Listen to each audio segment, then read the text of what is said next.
The Mustang Mach-E is the EV that very nearly wasn't, and this Mach-E GT performance is the ultimate expression of that.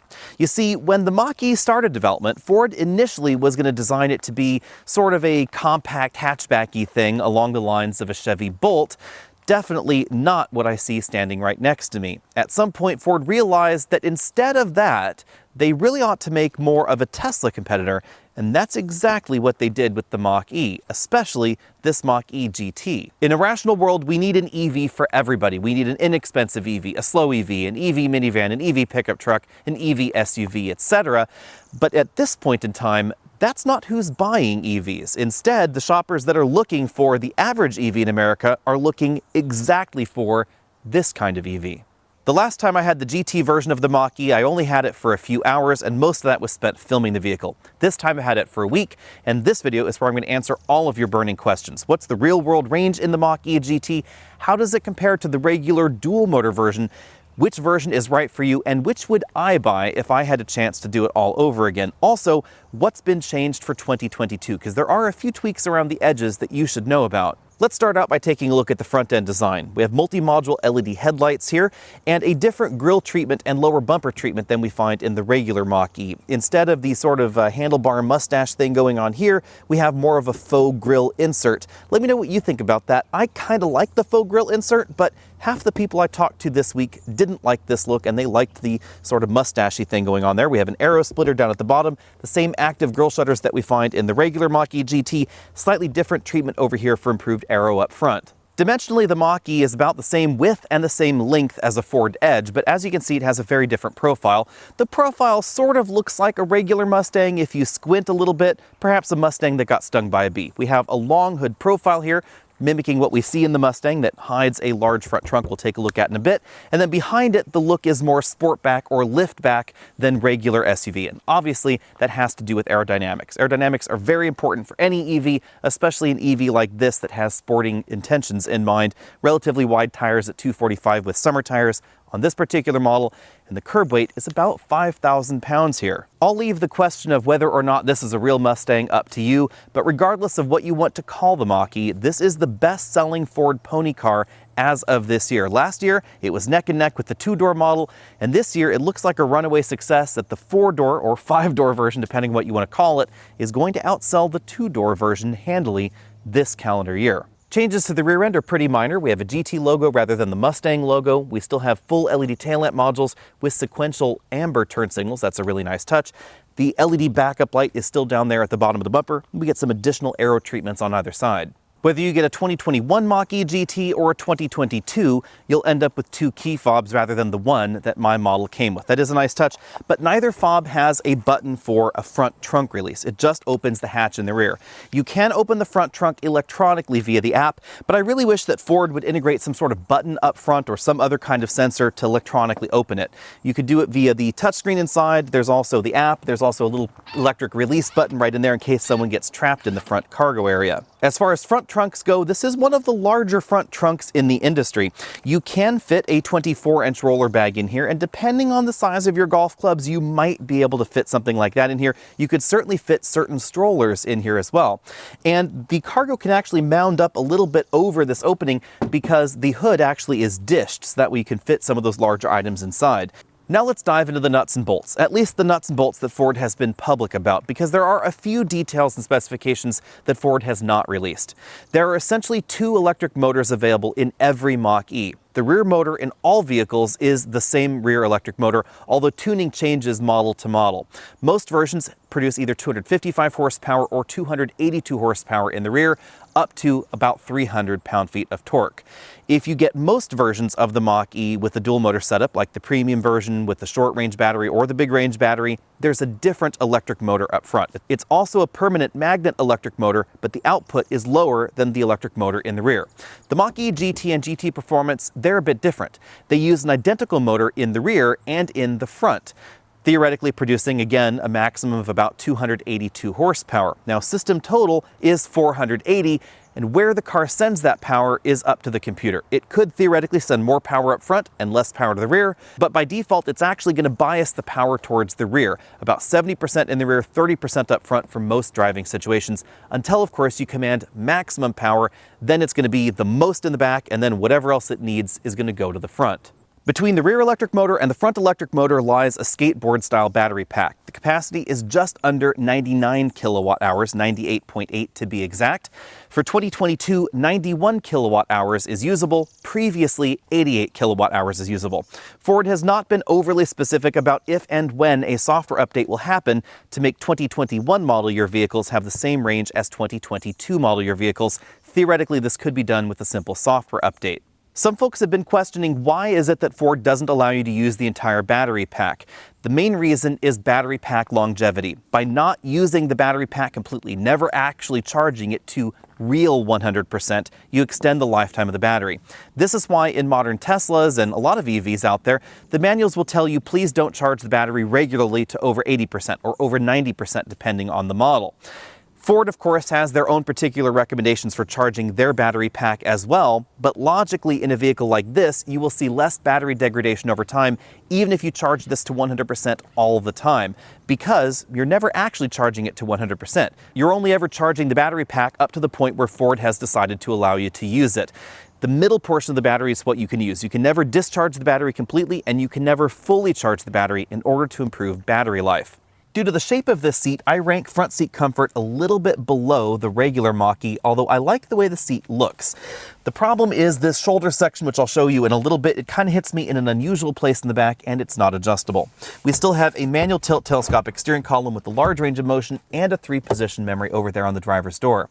Seat memory positions can also be linked to driver profiles in the infotainment system. Thanks to the size of the Mach-E, the rear seats have a ton of legroom. In terms of legroom, this is very similar to the Ford Edge. The front seats adjusted for me at 6 feet tall. These appear to be a little bit thicker than the regular version of the Mach-E, but I still have about 4.5 inches of legroom. This is the kind of vehicle where you could very easily put a rear-facing child seat here. One in the center could be a little bit tricky because of the way the wings, I guess you'd say, on these front seats protrude. Again, I'll show you that in a bit. Headroom is very generous back here. I have about 1 inch of headroom even when my head is all the way back here, and we have a bit more room to the side than we find in new entries like the Kia EV6. The EV6 has a very sporty design. It's going to have a model very competitive to this model in terms of 0 to 60 very soon, but because it's trying to go for a really sporty look, it really cuts in terms of the greenhouse right here, and it leaves the side of the sill right here very close to your head. If I scoot over to the right side, you'll notice that we have a completely flat floor down there, just as you'd expect in a modern EV. This front seat's all the way back in its tracks. I still have about 1 inch of legroom left. Thanks to the large dimensions, cargo capacity is excellent for a modern EV. We have about 30 cubic feet of storage space back here and a little bit more under the front trunk. Some comparisons are a little bit tricky because for some reason Tesla does not provide cubic feet of cargo space in the Model Y, but this does appear to be very comparable. It's also pretty comparable to the Ioniq 5, but we have that front trunk up front, which gives this more effective space than something like a Volkswagen ID4. My only complaint back here is the cargo cover. I wish this was more of a roller style shade than this thin fabric shade, but minor complaint. As we look around the interior, keep in mind that we are in a GT with the performance package. We have sliding sun visors for the driver and front passenger, and this large glass roof. If you'd rather have a Mach-E with a steel roof, you can do that, including the GT model. We have height adjustable shoulder belts for the driver and front passenger, but fixed height headrests in this model. This does have the performance seat in it. You can see we have this very aggressive curve right here in the shoulder section of the seat. I found that it sticks out just a little bit too far for my back. I found it hitting me in kind of a funny place, but I really like the look of the seat. Let me know what you think about that. It really is interesting in kind of a cool way. It definitely wraps around your shoulders. There's enough width for my shoulders, but again, it's just that positioning of that bolster. We have slightly more aggressive seat bolsters there. You can see that the center section of the seat is an Alcantara-like fabric. A lot of different textures going on there, including perforations in the middle, so you can see that contrasting color coming through. It has that really interesting grid pattern going on there. Even though the seat has perforations, this does not have ventilated seats, which is still something that surprises me. Moving over to the front doors, it's a mixture of soft touch materials and more of that faux suede going on right there in the middle. Some fabric inserts like around that speaker grille, but we do have hard plastics down there at the bottom to prove durability. Very similar combination of materials is going on the dashboard. We have a metallic effect trim there, fabric speaker grille right there, and upper dash trim, some more suede bits. Same glove box that we find in the regular model. You could definitely fit a tablet computer inside there pretty easily. And then the large infotainment screen that the Mach-E has been known for. This is running the latest version of the software, so you can see that CarPlay operates in this tablet mode, or you can compress it to have it operate in a more traditional landscape mode and then have those cards be a little bit taller at the bottom. This is something that my Mach-E, for instance, does not do yet because it's not on the latest software. If you want to know more about the Mach-E's infotainment system, I have a number of videos where I take a deeper dive into the system, but really quickly I want to show you the EV drive routing. Because up until recently, this is something that only Tesla has done well, and I think Ford really is pushing the boundaries of what a regular car company can do, and this is just about as good as Tesla's system. So you notice it says we have multiple routes there to Los Angeles. It's 352 miles or 368 miles away. I can hit go, or I can select the drive route, say I want to go that way.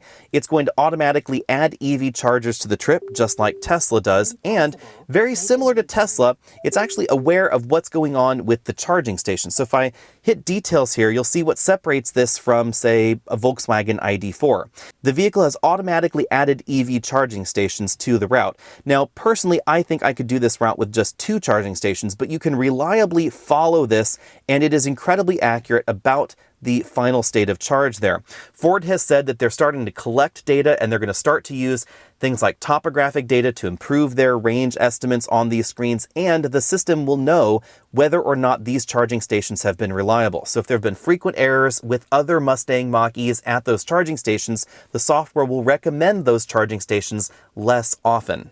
And that's certainly something that I have noticed recently. I could be right next to an Electrify America station, one that I know that I've had a few errors on, and if I'm plugging a route, it will tell me not to use that station. It will recommend one that's perhaps 5 miles away on the route or something like that, rather than using the one that I am right next to. This kind of route planning is something that the Hyundai Ioniq 5 and the Kia EV6 do not do at all, and it's something that the Volkswagen ID4 is really bad at.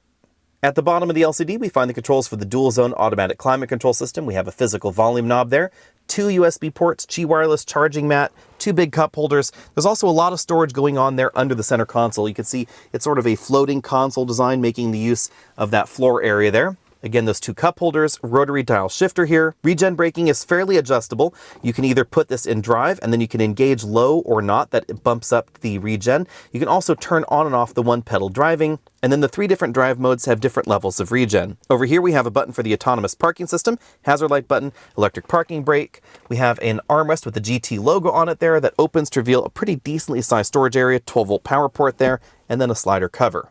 Over on the driver's side, we find basically the same steering wheel that we find in the rest of the Mach-E lineup, but it's a little bit tweaked for the GT trim. The leather is styled just a little bit differently down there. You'll find the controls for the adaptive cruise control system over here on the left side. These also function as the Blue Cruise controls.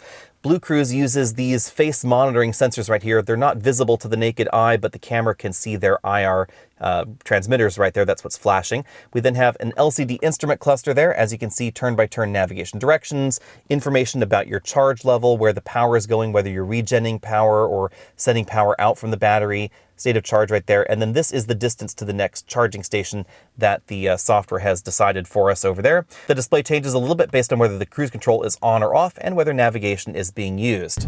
Out on the road, the GT is definitely heaps of fun. This feels far more eager, far more peppy, and the power comes on very instantly compared to the regular extended range version with the dual motors. 0 to 60 happened in this model in 3.7 seconds. This is the model with the performance pack, so theoretically this should be a little bit quicker than that. I don't have a good explanation for why this is failing to meet Ford's suggested performance numbers there. Now, one thing that I did notice, however, is that car and driver got nearly identical 0 to 60 times and nearly identical quarter-mile times the last time they drove a very similar Mach-E GT performance. I checked, it was not exactly the same car, however. In my 6-0 braking test, it took this 110 feet to stop from 60 miles an hour back to 0. Interestingly enough, even though this has the bigger brakes on it, that is identical to the stopping distance in my dual motor Mach-E with the identical tires on it. Well, almost the same, of course. They're both Pirelli P0 summer tires. Mine are 19-inch tires on slightly narrower wheels. These are 20-inch tires on slightly wider wheels, but very similar contact patches, so you'd expect that stopping distance to be pretty similar. Now, why would you want the GT brakes? It's all about fade resistance. If you do plan on autocrossing or tracking your vehicle, remember this weighs about 5,000 pounds, so obviously this is going to suffer a lot less brake fade than my Mach-E GT. And you will notice that the brakes can get a little bit hot in mine if you start really beating it hard out on your favorite winding mountain road and you're really driving it aggressively, and we don't have that same level of worry here in the Mach-E GT. As far as handling is concerned, this version of the Mach-E is exactly where I think all Mach-Es should be.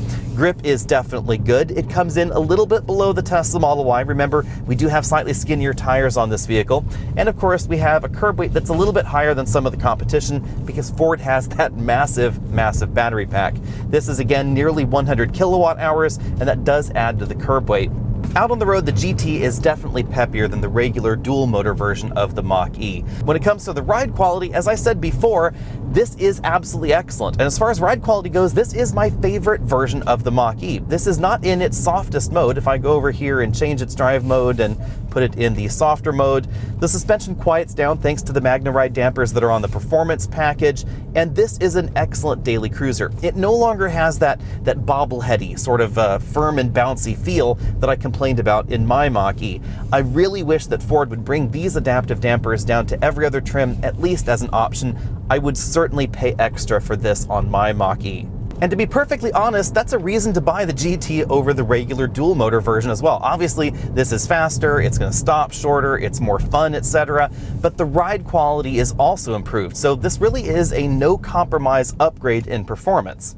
In my cabin noise testing, I measured 71 decibels at 50 miles an hour, making this pretty comparable with most other EVs on the market. Now let's dive into the tricky subject of efficiency. In my official range testing, I managed to get 270 miles out of this vehicle.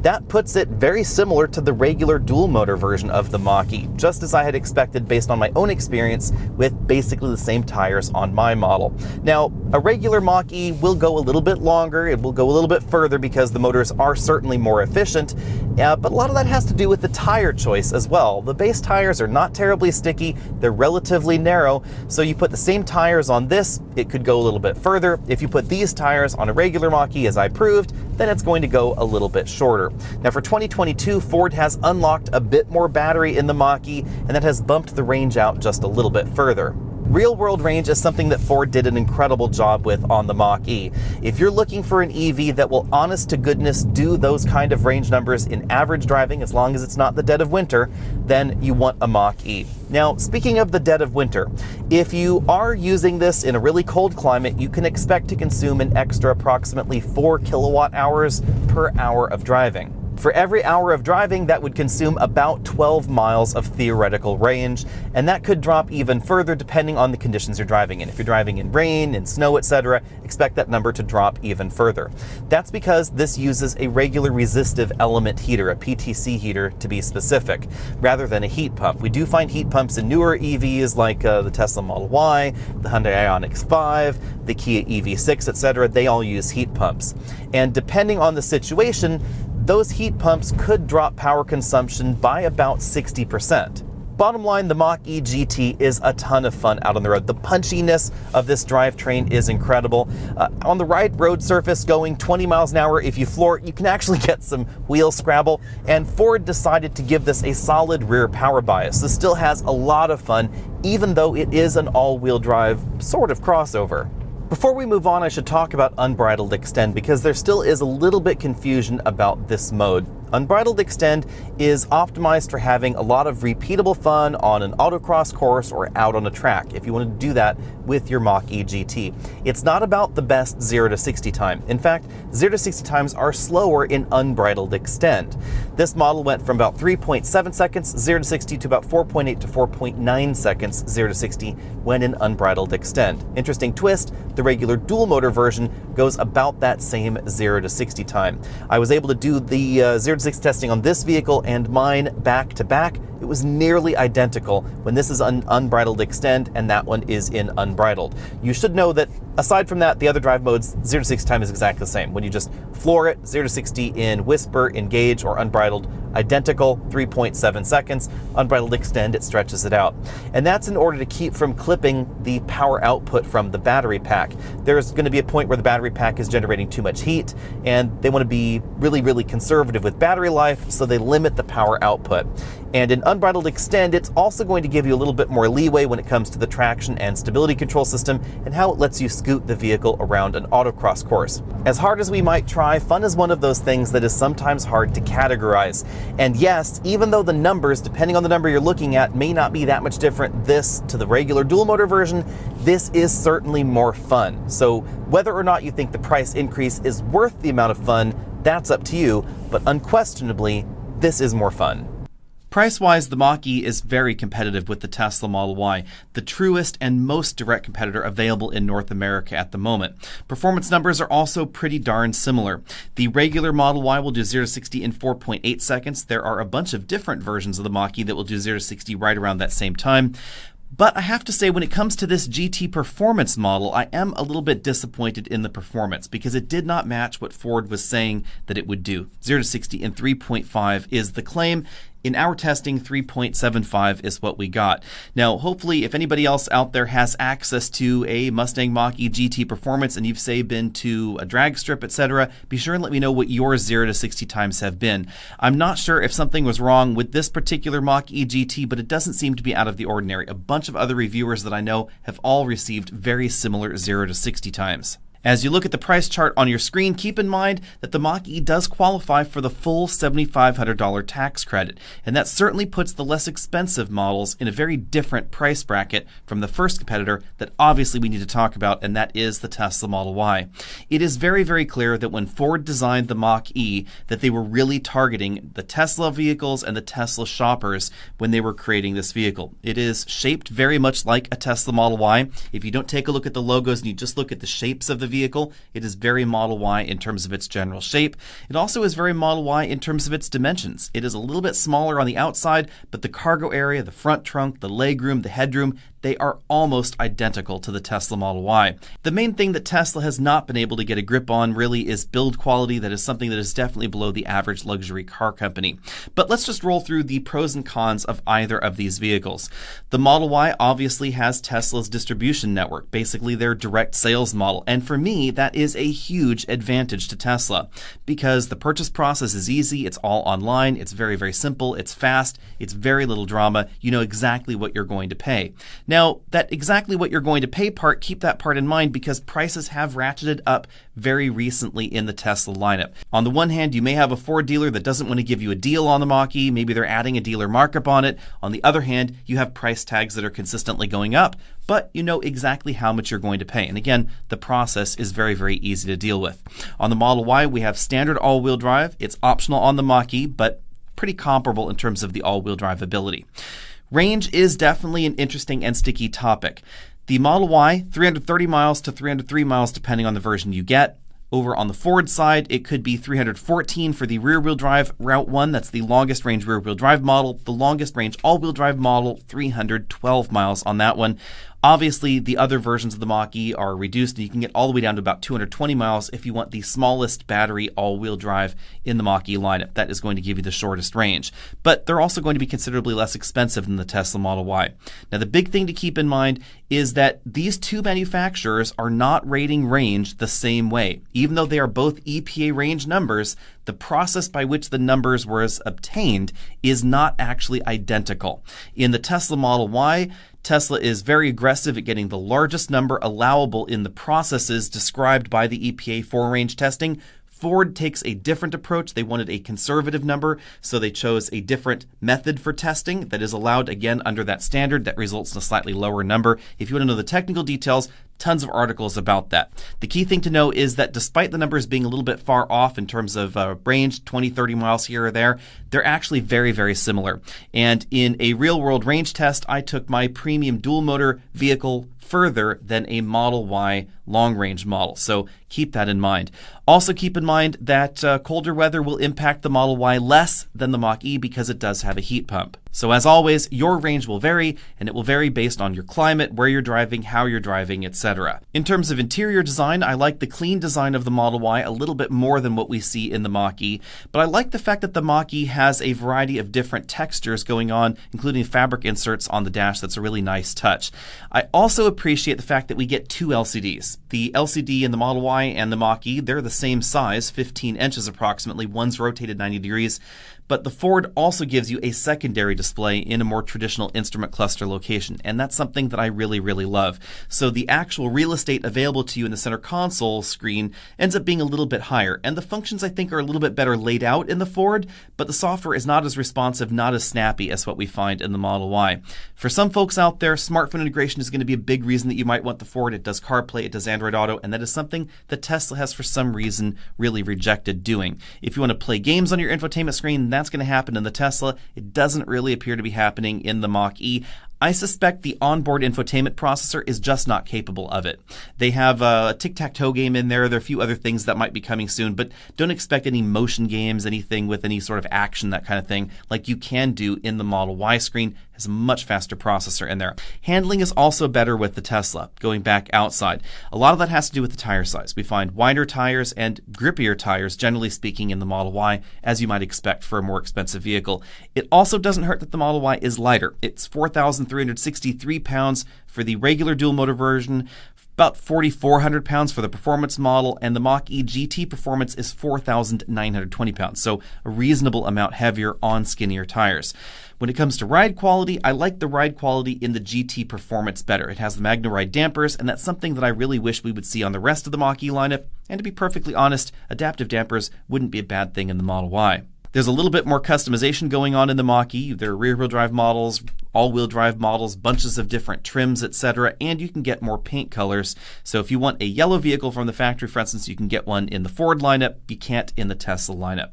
When it comes to charging, the AC charging rate is pretty similar between the Tesla Model Y and the Mach-E in terms of range gained per hour. They're really not far off. But when it comes to DC fast charging, the Model Y will definitely peak faster than the Mach-E. Now let's talk about pricing. Again, keep in mind the Mach-E has a $7,500 federal tax credit, so it is going to start considerably less expensive. The Model Y long range is going to be $58,990. That's as of February 21st, the day that I'm recording this. You'll be able to get your hands on one in August if you order it now, versus a Mach-E Premium, $57,800, so a little bit less expensive to start, and then $7,500 off, so effectively about $8,500 less expensive. Availability is pretty similar on the Mach-E. Both of these vehicles are right around 25 to 28 weeks in terms of lead time at the moment.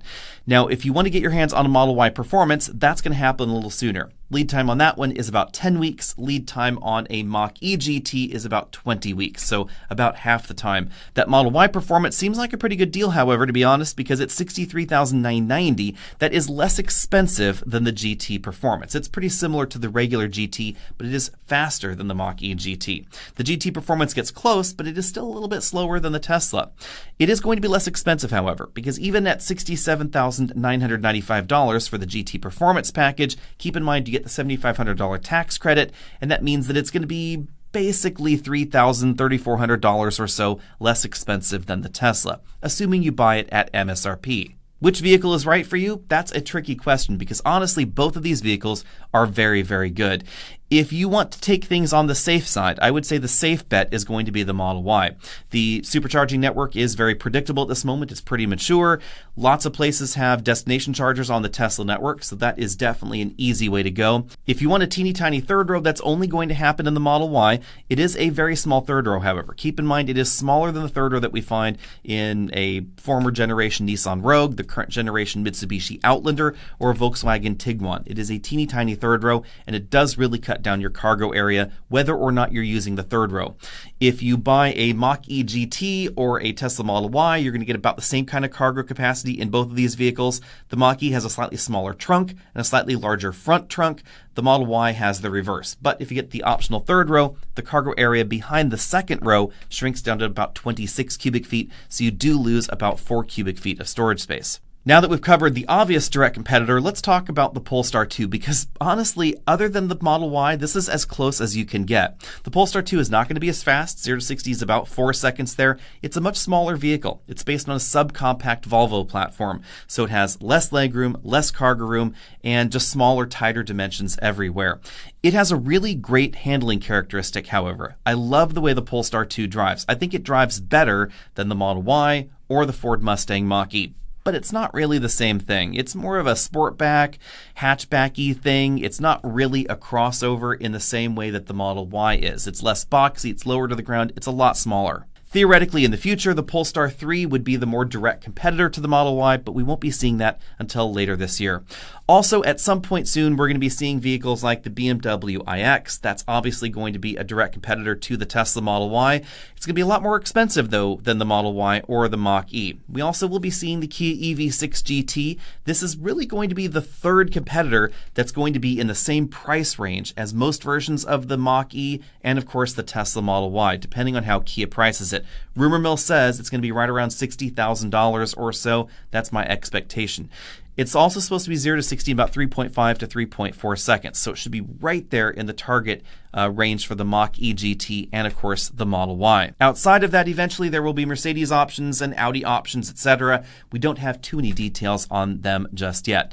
Let me know what you think about all that down there in the comment section below. I'm really intrigued that Ford has been so aggressive with the Mach-E, because this truly is the first direct competitor to a Tesla vehicle in the United States, to be perfectly honest. Sure, there have been Mercedes models and Audi models, etc., that compete more or less with Tesla models, but this is the first one that is duplicating the Tesla formula and duplicating, theoretically, Tesla production volumes as well. If Ford really can ramp up the Mach-E to about 250,000 units a year at the same time that they're bringing out an electric truck and other electric Lincoln models, then Ford really is being far more aggressive than other car companies when it comes to competing in the electric vehicle segment. And for that, I am really, really excited. Let me know, what would you buy? Would you buy a Model Y or would you buy a Mach-E? I think it's hard to go wrong with either one, but if I were buying the vehicle right now, personally, for my own use, I would be really, really torn between these two vehicles. I honestly could go either way. Let me know what you think about that. Find me over at Facebook.com, Instagram, Twitter, all those other social places. And of course, check out the Alex on Auto's Auto channel for non-EV content. I'll see all of you later.